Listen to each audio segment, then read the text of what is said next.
전 세계 월드 클래스 비트박서라면은 99%가 반드시 완성시키는 소리가 있습니다. 안녕하세요. 저는 비트박서 사운드곰이라고 합니다. 제가 비트박스를 한 지 벌써 20년 차가 되었네요. 오늘은 비트박스를 시작하는 분들이 가장 잘하고 싶어하는 소리, 그리고 비트박스를 떠올리면 가장 먼저 떠오르는 소리인 기계음에 대한 이야기를 해보려고 합니다. 기계음이 뭔지 설명을 드리겠습니다. 한국에서는 기계음이라고 부르고 해외에서는 베이스 사운드라고 부릅니다. 사람의 목소리를 기계나 전자음처럼 나게 만들어주는 기술입니다. 목에 주는 힘이나 방식에 따라서 종류가 여러 가지 있는데요. 차이를 들려드리자면 원래 제 목소리는 이렇습니다.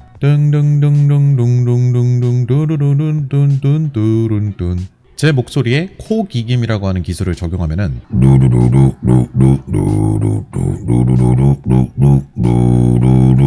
이런 소리가 나오고요. 만약에 바이브 기겜이라는 기술을 적용하면은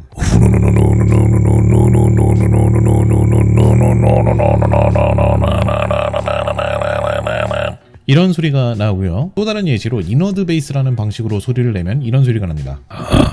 안녕하세요. We are Venom. 이렇게 목소리를 독특하게 내는 기술입니다. 이 비트박스를 시작하는 100명 중에 99명은 이 기계음이라는 소리를 매끄럽게 내고 싶어 하지만 대부분 연습 과정에서 아주 큰 벽을 느낍니다. 저 역시 마찬가지였어요. 제가 2006년에 비트박스를 처음 시작했을 때 코 기계음이라는 기술을 정말 간절하게 잘하고 싶었어요. 왜냐면은 이제 당시에 세계적인 비트박서들이 이 소리를 무기로 엄청난 퍼포먼스를 보여주고 있었거든요. 그래서 2007년에 커뮤니티에 가입해가지고 강좌 영상을 수없이 돌려보고 따라해봤습니다. 정말 너무 어려웠지만 포기하지 않고 매일같이 연습을 시도했어요. 그때 이런 식으로 소리를 냈었습니다.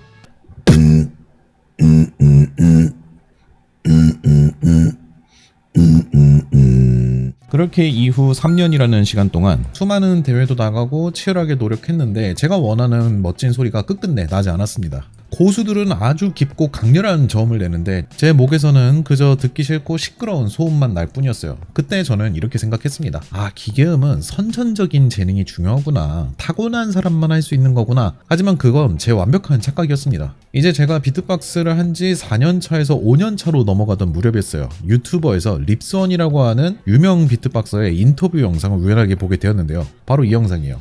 Hello, I go by the name of Reeps One, and I've been beatboxing for around 6 years now.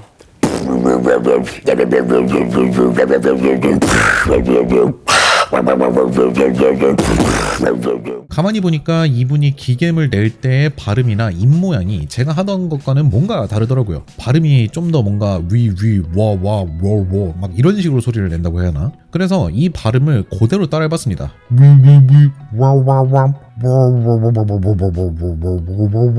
그리고 정말 놀라운 일이 벌어졌어요. 제가 내던 소리가 순식간에 변한 겁니다. 제가 원래 내던 기계음 소리는 이랬어요.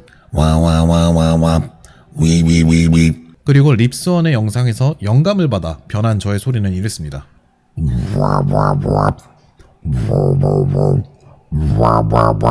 이 기계음을 익히고 저는 당시 즐겨 듣던 음악에서 영감을 받아 이런 비트박스를 만들었어요.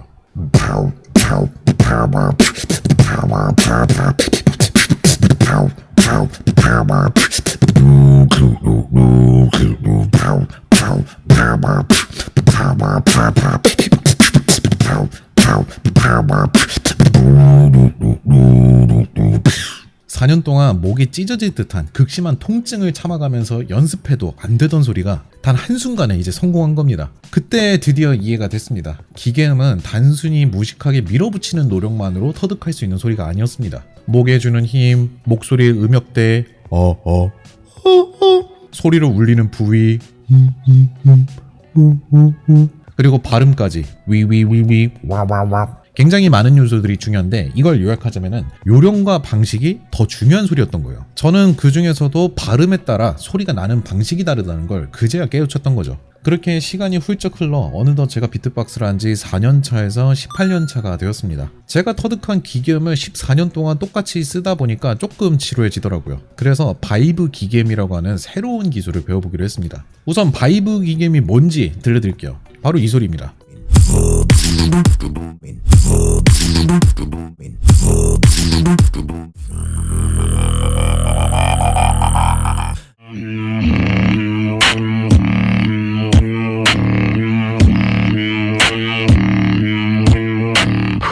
처음에는 예전 습관처럼 무작정 반복 연습을 해봤지만 역시나 소리 나지 않았어요. 이렇게 소리가 났었습니다.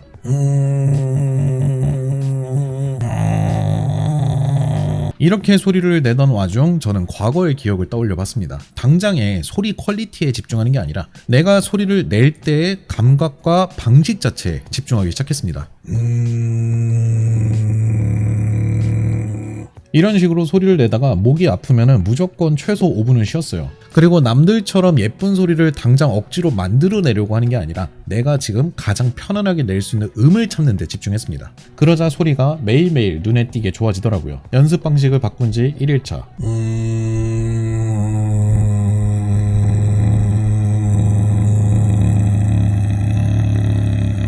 2일차.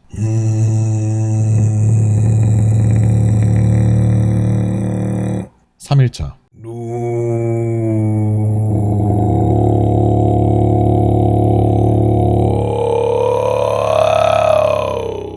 이런 식으로 소리를 완성시키게 됐고, 이렇게 제가 가장 편하고 정확하게 낼 수 있는 음을 찾아낸 뒤부터는 소리의 질감을 다듬어 나가는 연습을 했습니다.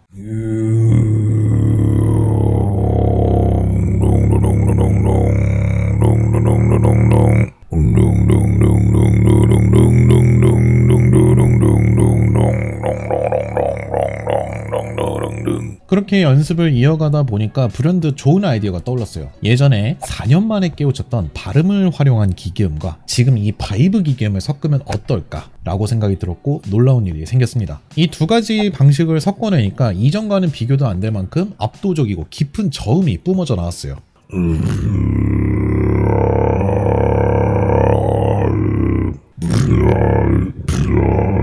이런 덥스텝 비트박스도 연습해봤었어요.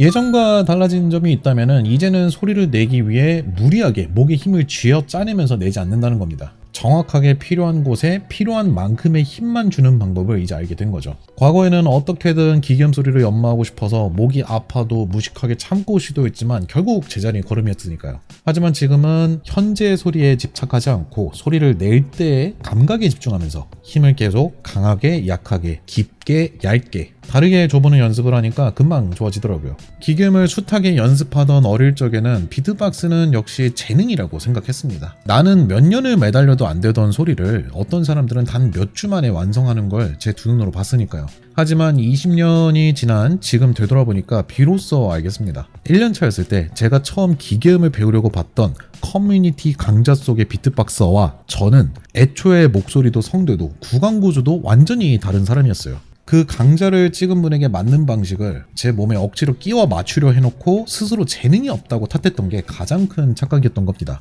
20년 동안 이 기계음이라는 소리와 씨름하면서 제가 깨달은 점은 이렇습니다. 시작할 때는 누군가의 강좌를 보고 남의 방식을 따라할 수밖에 없어요. 시작하는 방법 자체를 모르니까요. 하지만 그 강좌에서 힌트를 얻고 연습을 해 나가게 되면서 방법을 조금씩 알아가게 되면 사람마다 각자의 목에 맞는 고유한 방식을 찾을 수 있습니다. 기계음이란 정해진 정답을 똑같이 흉내내는 것이 아니라 나만의 소리를 내는 방법을 집요하게 찾아나가는 과정 그 자체더라고요. 재능 차이를 먼저 말하는 게 아니라 방식을 찾아나가는 과정이 더 중요하다는 걸 저에게 느끼게 해준 소리였습니다. 오늘 제가 준비한 이야기는 여기까지고요. 영상이 재밌으셨다면 구독과 좋아요, 알림 설정 부탁드립니다. 저는 다음 영상에서 찾아뵙도록 할게요. 시청해주셔서 감사합니다. 안녕.